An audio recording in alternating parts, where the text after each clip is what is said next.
Could you please share some of your thoughts with us regarding the panel you chaired on the emerging and mutating challenges facing the Indo-Pacific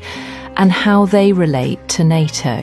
So I think that one of the key recent developments in international security is undoubtedly the growing interconnectedness between the Euro-Atlantic and the Indo-Pacific theaters. And this is something that has been very much the talk of the sort of security town, if you wish, for the past decade, but it has been really highlighted by Russia's full-scale aggression against Ukraine. So we've seen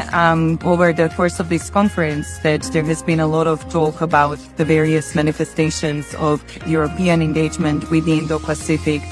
the various organizations and countries that engage with it, from the EU to NATO to set bilateral relationships, but also that there is a demand from the Indo-Pacific side of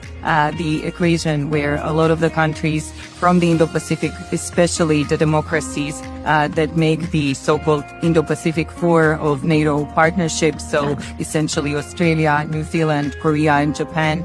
want to do that a lot more. Now the question is, with all this ambition, where do we move forward and how do we actually do that? And I think that what we are now seeing is a lot more of institutionalization of some of these key initiatives, and also the fact that